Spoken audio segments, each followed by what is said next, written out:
Thanks everyone for coming. This is going to be a session about SBT1.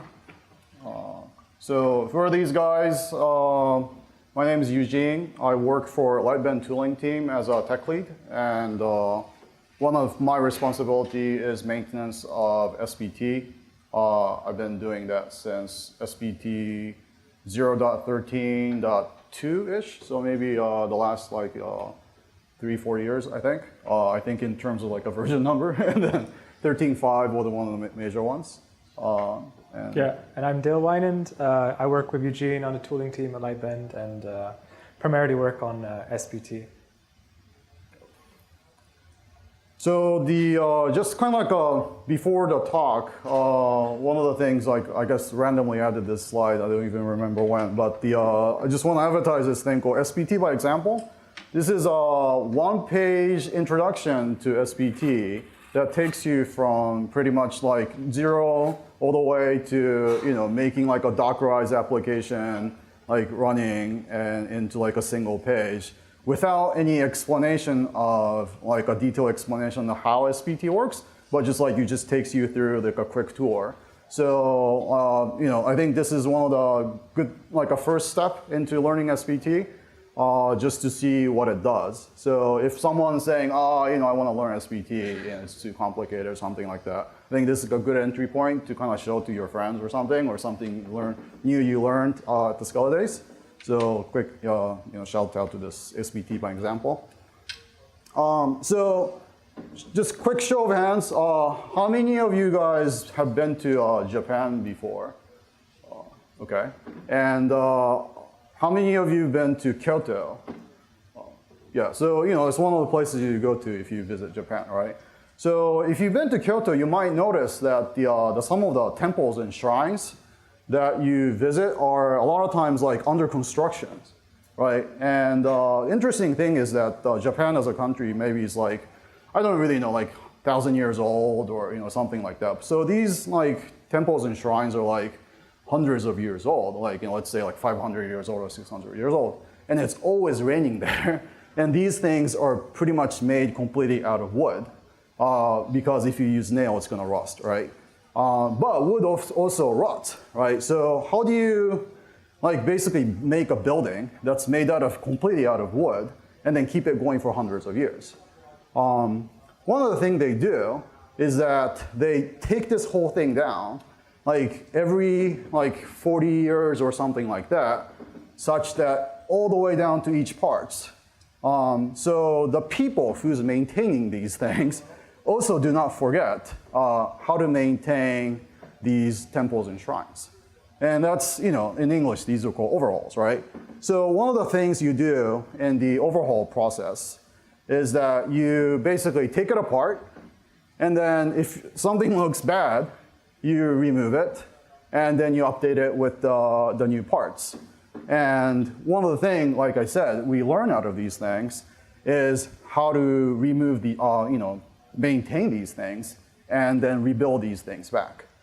And the reason why this kind of like, resonates with me is I'm not the original author of SBT, and neither is Dale, basically, right? So we're the kind of like a current, like a third generation of the maintainer of this build tool called SBT.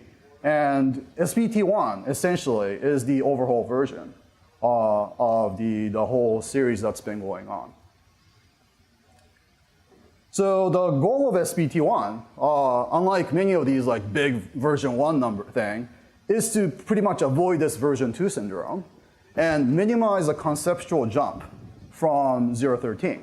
So any of these experimental thing we wanted to do, we've been calling it the technology preview. That's been going on for several years now, right? So all these features that we really wanted to do, experiment and things like that, that's been going on slowing into the 0.13 series. So from the 0.13, let's say 17 to SBT1, the jump is pretty much conceptually small. So here are some of the updated parts.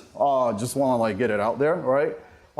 Is semantic versioning. This is kind of like interesting, right? So throughout these like history, we've kind of learned that compatibility is huge, right? And we're actually able to now like responsibly maintain binary compatibilities and still kind of add features. So one of the things we're doing with SBT1 is that it will be binary compatible throughout 1.y.z, right? So in the patched releases, we will be fixing bugs. And then in the, the major or minor or whatever the second segment thing is called, 1.1 is already out, and then we're working on 1.2 right now. These would also be compatible with the 1.0. Another thing, you want to talk about this part? Yeah, so another thing that we also changed, also again to sort of simplify SBT, is we used to host parts of SBT on Ivy, and this was a bit of an idea that the Ivy layout that was used that's available on Bintray is more expressive and than Maven, but we ended up not needing the expressivity that Ivy allows for us. So we've transitioned to Maven Central, which is what the JVM ecosystem uses, and it's helpful for other companies to consume SBT. So this is a simplification that we were able to do in SBT1. And the other more kind of like stuff that you see more often is that as opposed to using Scala 2.10, which has been like EOL'd and deprecated and all that, now that we can actually break the binary compatibility, we're using the obvious less stable Scala 2.12 for the build definition. So there is this is kind of like the jump that we've done. And this is partially to support this easier evolution over time, is instead of using the case class, which is kind of difficult to maintain actually impossible to maintain the binary compatible like evolution because of the copy method, basically exposes all the fields. We're actually co-generating the pseudo case class using the tool that we wrote on Contraband. So that's one of the surface area that you see sometimes that you have to change a little bit in your build. So just to explain, like a lot of these changes have to do with learnings that we had in the 013 series of SBT. So of course, everyone might know that in the Scala ecosystem, we have binary compatibility and between major versions of Scala, and that's something that we deal with libraries and applications. And of course, having SBT be implemented in Scala, we suffer that as well. But now we're not working at the application and library level, working in the tooling space. And generally speaking, I would say people are even less patient with changes, sort of these artificial changes impacting the day-to-day work. So we're very hesitant to make unnecessary changes. And throughout the series of SBT 013, we were very conservative with not impacting the people's builds and people's plugins. The ecosystem of plugins is very important. And in this case, Scala case classes were very problematic because we were using case classes just like the whole Scala ecosystem does, and there's the copy and the unapply that really doesn't work for binary compatibility. So Contraband is our way of solving this for SBT. The other part that's kind of like interesting thing is that essentially like everyone needed the incremental compilation, right? Even if you're not using SBT. And it's been part of the SBT's code base. It's almost like a crown jewel. But like we basically made a decision that for the kind of like a health of the community, it's actually better to split this thing out into the separate repository. So if you want to build your own build tool, in which different organizations are working on these things, let's reuse this incremental compiler into one thing. So we've split out Zinc 1. It's actually using this cooler technology called class-based name hashing, which works better for larger code base. And this repository is actually open source, and it's co-maintained by both Lightbend and Scala Center. The other related things we've done is that in order to kind of like walk towards getting rid of the Ivy and going towards this like the Valhalla or whatever of the Corsair and all that stuff, we wanted to take this conservative step of first abstracting out Ivy into abstract API. So like SBT1 is still using Ivy, but there is no direct dependency towards it. So there is one abstraction layer, and then later down the roadmap, we can then hopefully swap it out without like impacting the actual build. The remove parts, so the spt.plugin, that's now removed because we basically migrated into using the auto plugin. That was the 0.13.5. And since then, majority of the ecosystem has been using auto plugin, no problem. So, and the other parts is this 0.12 style, also known as these like key dependency operators or the fishbone operators. That's been really confusing to people. This is basically gone. And tuple enrichments, we don't really encourage that either. So some of these things that some people may using, if you've been using SPT for a very long time, sort of to reduce the surface area of the SPT, we've removed these parts. The new parts we'll talk about more later are Spt Server, unified slash syntax, and more of these will be coming gradually in the future releases as well. So let's talk about the ecosystem of SPT. It's like something that we talk a lot about, like between us and with other people as well. So Spt for me is not just a build tool, but it's actually like a hub of many things. So it's a hub of many of your own builds, right? And it's a hub of a dependency graph that many of the Scala libraries are using. It also provides this thing called test interface. So when you type test, like I'm not sure if you ever wondered why test always works, even if the test is actually like done by like Spex2, Scala check, or Scala, the other brand new ones like Minitest and the microtest, because we have this interface actually defined using Java, so that the test frameworks can actually conform to certain standards that we can pick up the different examples of the test. It's also about development task. So Spt is a little like a unique build tool in that it gives you an interactive shell. So you can use it more than just doing a build, right? You can use that to centralize your like certain business pipeline process or data processing or deployment steps and stuff like that. So and that basically is kind of represented with our plugin ecosystem. And also, Spt is also the hub of many of the developers, like contributing to the Spt itself and people who's using it. So it's basically like a huge ecosystem that we want to kind of like, nourish and keep it going and, like adjust where we need to. So how exactly big is this thing, right? We're trying to put the numbers here. So if you go to GitHub and type Scala version, because typically that's like a setting everyone sets, is Scala version, right? With the extension of Spt, I found roughly like 150,000 code results, and I'm sure there are some duplicates and things like that. That's like pretty good like estimate of like this is the open source size. And in terms of the download per month, notice that we switched to Maven Central after Spt1, so this doesn't really include the 0.13. So per month wise, we're looking at something like 200,000. But again, like download numbers are like you can't really rely on it. So it's more like a trend generating thing. But it's kind of like going upwards. But in the ballpark of again 200,000, something like that. So another interesting metrics you can use is like in like 7 days or in a certain period of time, how many fresh installer downloads you get. Because if you're just looking at the download, obviously if you have like Jenkins or in Travis, they could be downloading many, many times. But typically you don't grab like installers many, many times. So that number is more like along the lines of like tens of thousands basically. The other stuff that we care a lot about are plugins.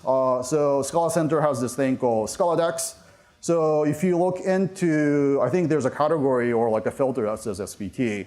We have like 455 plugins. And interestingly, out of which like 300-ish is 0.13 and 200 is already Spt1, right? So we'll get to a little bit more later on this migration process. And also, if I look at the community, the host that we do under Bintray, there is like over 600 packages. I'm sure some of them are kind of like not really in use, but not really in the orders of these numbers for the plugins. So, how do we migrate this whole ecosystem, right? So one of the things we've done is try to kind of cloud source this thing. Like we can't do this ourselves, right? So one of the things I did is that I wrote like some sort of script that grabs the GitHub stars and then kind of order things by importance. It's like your GitHub star is probably good metrics into looking at how popular your plugins are, and then just posted this thing into the wiki. And like 10 days later, after we tweeted this thing, like people were jumping onto it and basically like porting things. So basically visualizing the status and the progress alone can kind of encourage a lot of the the plugin authors and the community to jump in and help us. And there has been, so this basically after maybe like a month or 2 months or something, it basically achieved whatever we wanted to achieve. Like within like 1 month period, we got like top 100 plugins were like converted and released and merged and stuff like that.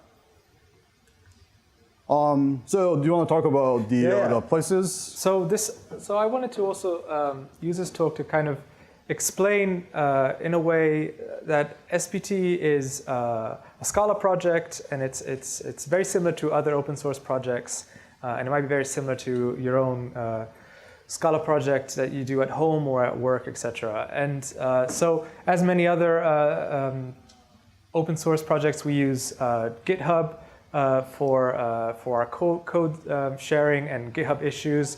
There's Stack Overflow. We have a forum where we can discuss tooling things, and Spt is obviously a big part of that. Gitter rooms, one for users and one for contributors, just to try and keep the talks a bit specialized. One thing that we do in particular that's maybe a little bit different than other projects is we have a meeting every week where we talk about the development of Spt and Zinc, which we do every Wednesday. And in a way, it's open for people that are interested to collaborate with us on Spt and want to contribute.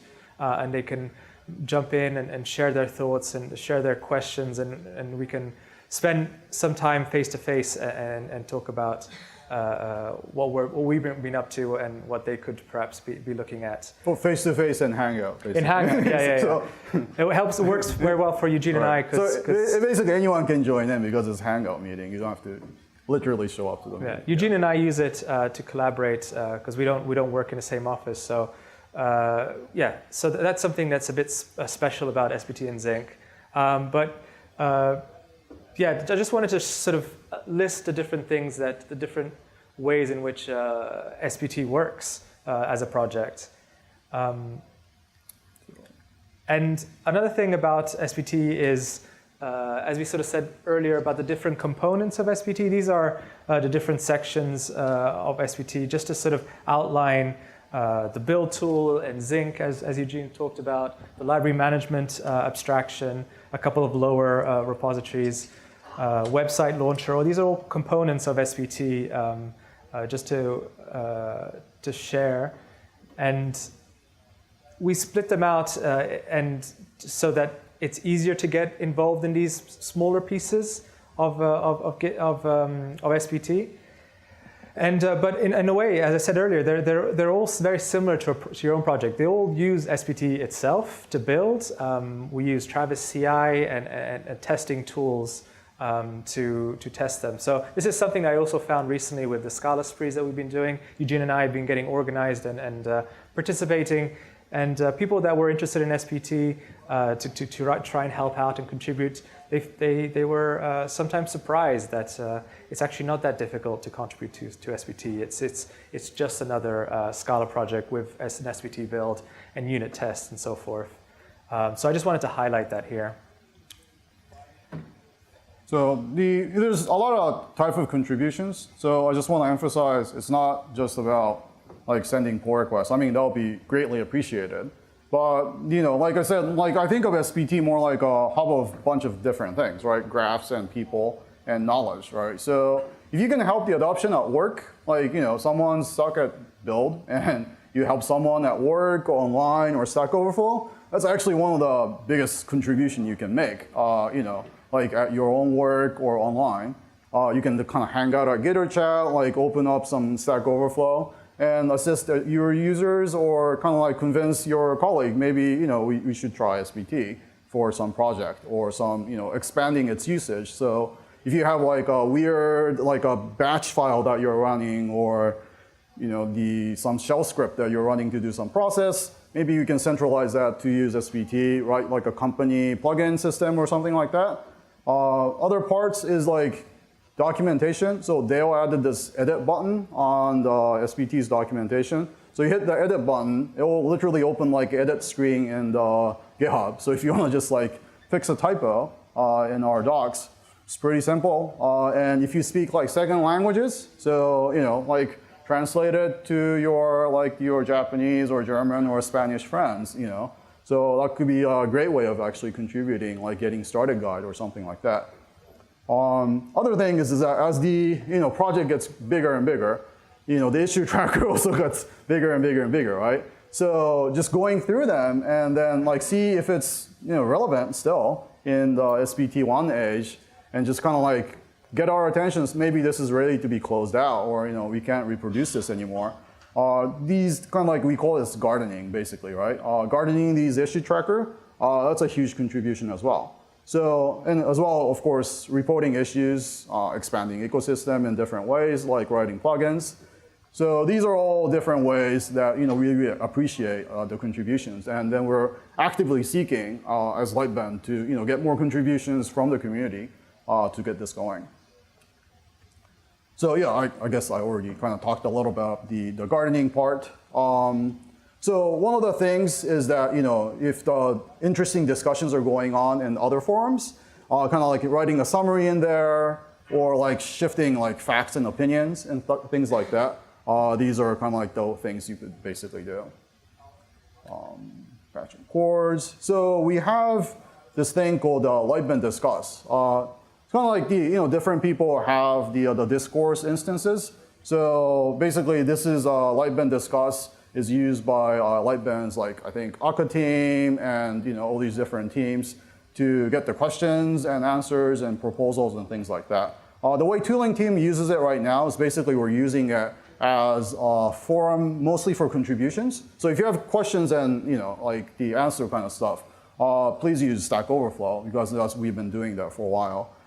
The Discuss we use is for like a proposals of the new features and the plugin authors and different ecosystem to kind of communicate different ideas. We'll show like some examples of that later. And another thing is that we have this tag that I think Dale is super passionate about. You want to talk about? Yeah. So we've been following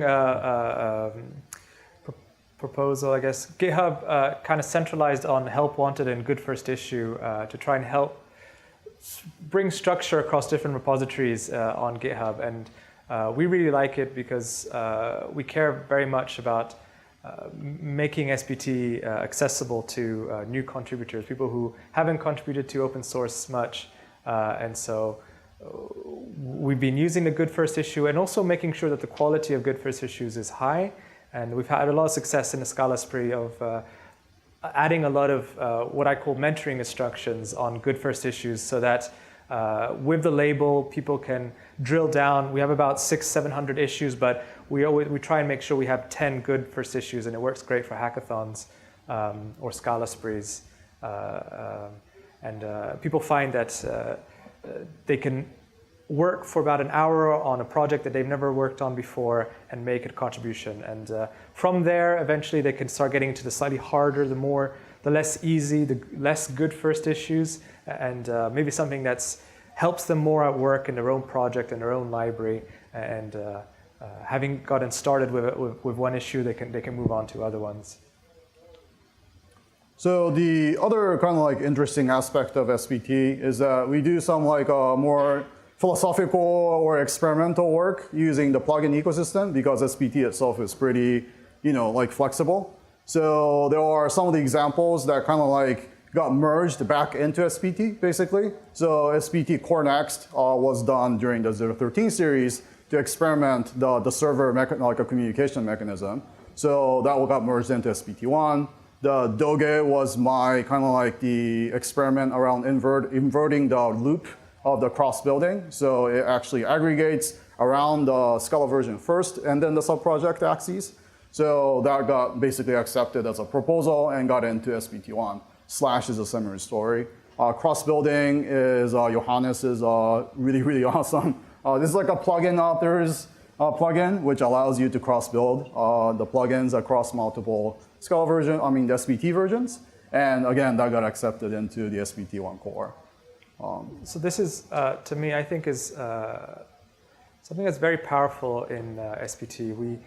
Our configuration is code, and so you can work in a build and you can develop some part of functionality or some behavior of your build within your own build, within your own repository.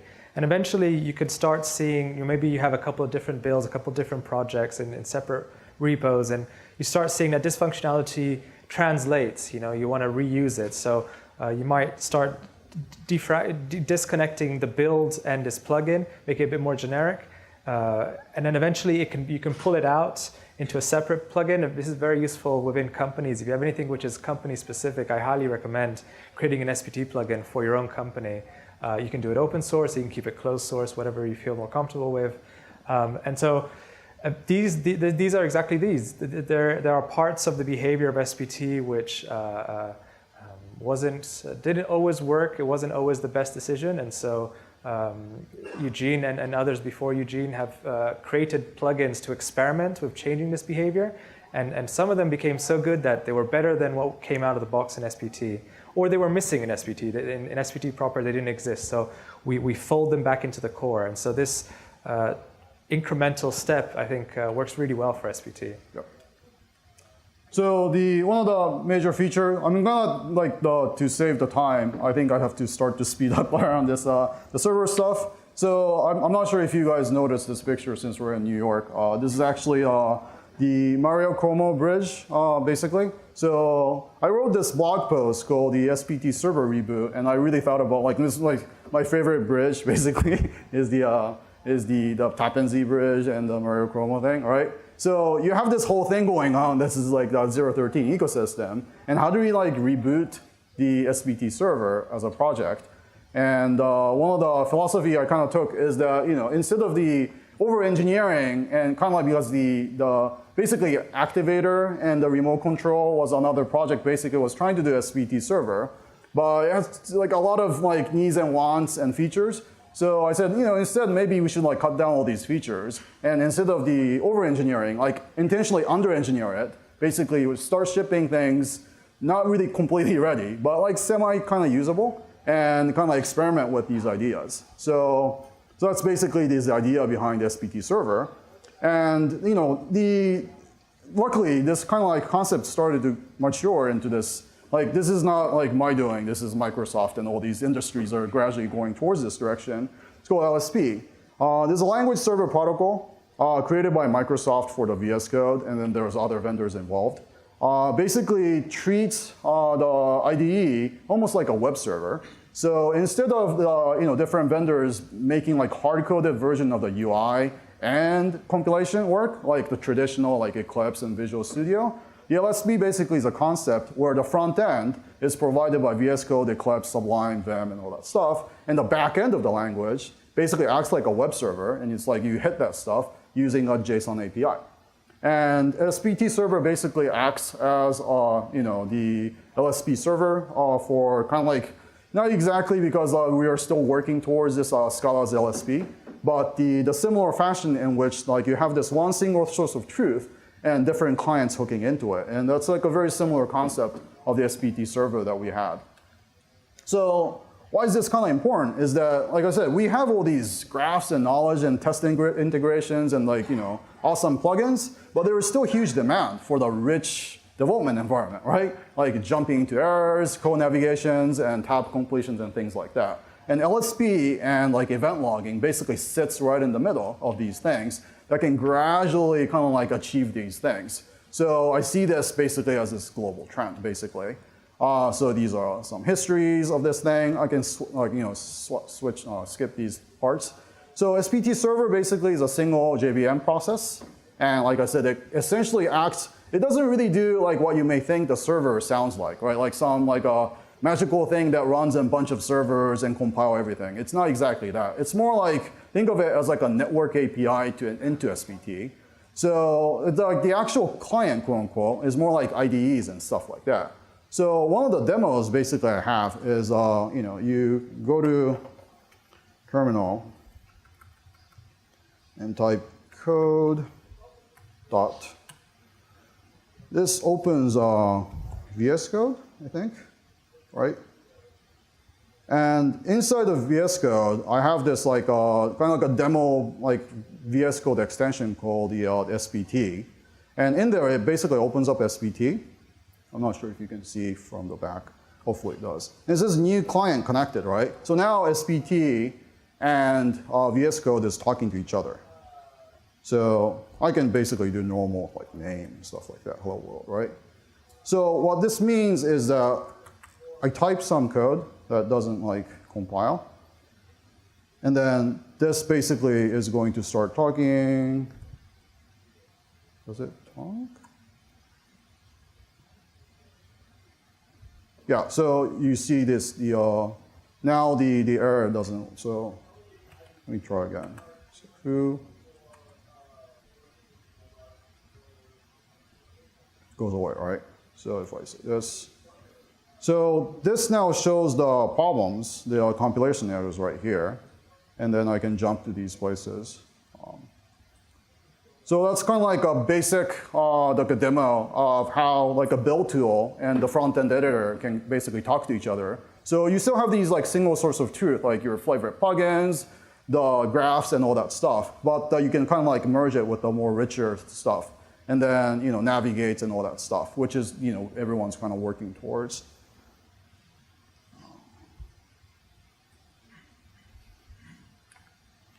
Right, so, but eventually this can also lead to like servers talking to each other and distributed build and all that different stuff in the future, potentially. But the initial goal basically is to, like I said, enhance the development experience. Skip these parts. Yeah, so we use the Unix sockets, so you can actually talk to it like this.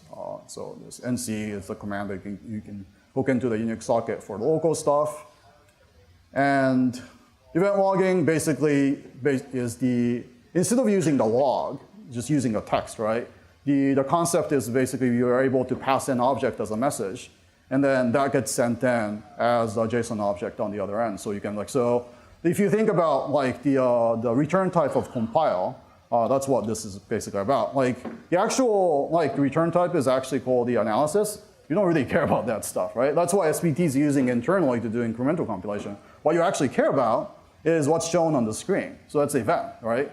And the side effects, which is the class file. Which is Spt is kind of interesting because we kind of pretend there's no side effects, right? But what you want is these events that gets propagated into the client side. So that's what this is about.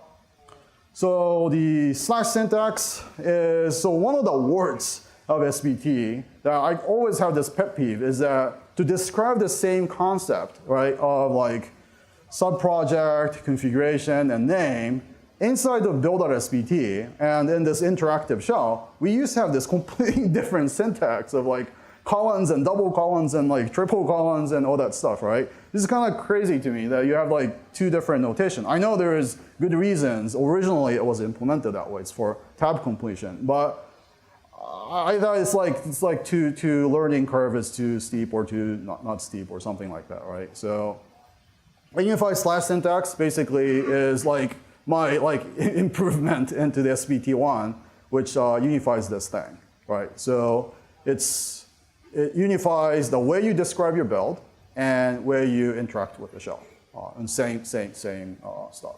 So here's an example, right? Scala option and test common console. I'm sure some of you are familiar if you ever use Spt. And it was called like test console Slack options. So in Spt 1 onwards, which is available right now, 1.16, they're saying basically you just use slash everywhere. That's it, right? It's kind of cool because this actually kind of maps with this hierarchy sort of that's implicit in this thing, right? We have reference, reference, we want to explain what the reference is. It's basically this build and sub-project, basically. All right, let's go reference. Then the... Yeah, so scoping was introduced within Sbt in order to define a key and have a meaning like compile or test, which is basically execute tests. But then be able to specialize them, a bit like how Maven did. There was a lot of looking at how Maven did things and sort of recreating it in Sbt and trying to improve it. And so scoping, for example, of compile and test scope was what was done, and then eventually multi-project support was added to Sbt, and then multi-build support. So that's why it's called reference rather than project. But yeah, as Eugene said earlier, there were competing needs between the way in which your build was configured in Scala code and the way that you interacted with the interactive shell that we have in Sbt. In particular, in the interactive shell, you wanted tab completion is actually a really big thing in Sbt, which is sort of not as well known. Hit tab, because there's a lot of stuff that tab does, and it'll make it easier to interact with Sbt if you use the tab feature. But on the other hand, in code, we have restrictions of the language. There are things to do with operators, there are precedents, and syntax aspects that we need to deal with. So unfortunately, there was this disconnect, and you always had to do this manual translation in your head. At some point in my learning of Sbt, I understood the translation between the two.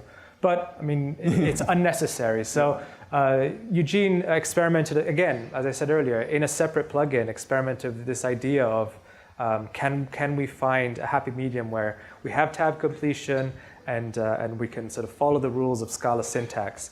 And so we came up with this third syntax, which we called unified/syntax. And the idea is that it's you can translate the interactive aspect, and you can translate the Scala code into this unified syntax. And now we no longer have to do this translation. And the nice thing about that is now when we talk about error messages in the interactive shell, the result of the error messages is just as usable in the shell and in code, because again, it's unified and only the one syntax. So there's actually more experiments that I'm cooking up, actually. So maybe we can get to that, right? So problematic areas within Sbt, yes, we are aware of the blog posts of the problems of the Sbt and things like that. So here are some of like my answer rap song. Here's some of the areas I agree, like a lot of the problems within Sbt. So there is a source dependency, right? So when you have multiple repositories, but you want to change one thing, you want to compile this whole thing together. So I wrote this plugin, I think after Scala Days Berlin. So this wasn't in Berlin, you heard it first here. Spt Sriracha is as this cool DSL into your project called .source dependency, which allows you to actually point at both ref, basically, which is some sort of a source code under this workspace directory, which is currently kind of configured to be user, your name / workspace. You can change that with setting. And then you can check out hard-coded into that place. So you always check out your stuff into the source under workspace. And then you can also specify the real binary stuff. The cool thing is that normally for users, they'll just use a binary. But if you happen to want to simultaneously evolve, right? If you're doing kind of an emulated monorepo situation, you can then use this switch called -d sbt.source mode equals true into the Sbt, and it will switch over into using the source as a dependency. So you can basically test out your multiple repository at the same time. And I actually use that to when some test library is not available yet, I just make some modification and check it out in the Travis and stuff like that. So there's a blog post I wrote, hot sauce dependencies using Spt Sriracha. The other part is cross-building across different Scala versions and platforms and all that stuff, right? It's almost like this multi-dimensional hypercube of this thing where it gets really complicated. So this is one thing I'm currently working on actively. It likely will be a plugin that will be available in the future called Sbt Project Matrix. So kind of taking in the hints from the Sbt cross and the Scala JS's syntax of the cross. So Scala JS is able to do multi-platform.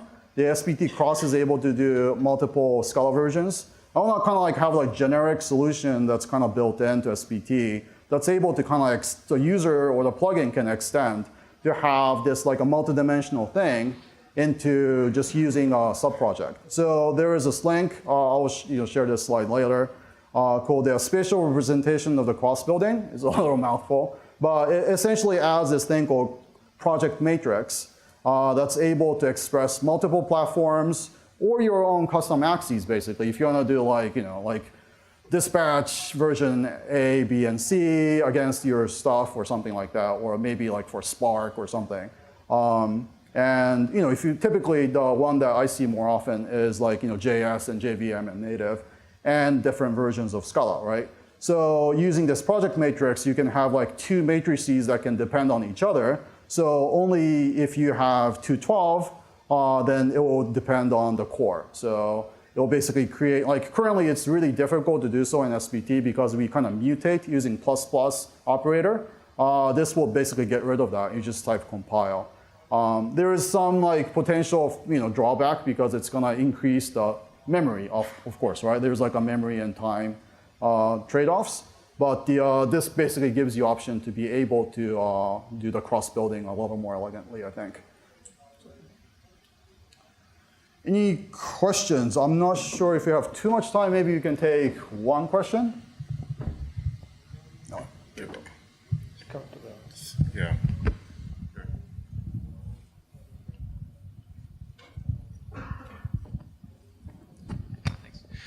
So I was wondering if there are any plans to enable to integrate with Nailgun so we can skip the interactive shell, similar to what Bloop does. Yes. So I'm not gonna really promise that it's gonna be done, but like that's exactly kind of like a similar use case we might kind of need in order to do like a better LSP integration anyway, so that the editors can kind of say, I don't really need your interactive shell, but I just want to make sure Spt Server is up and running and be able to do compilation, right?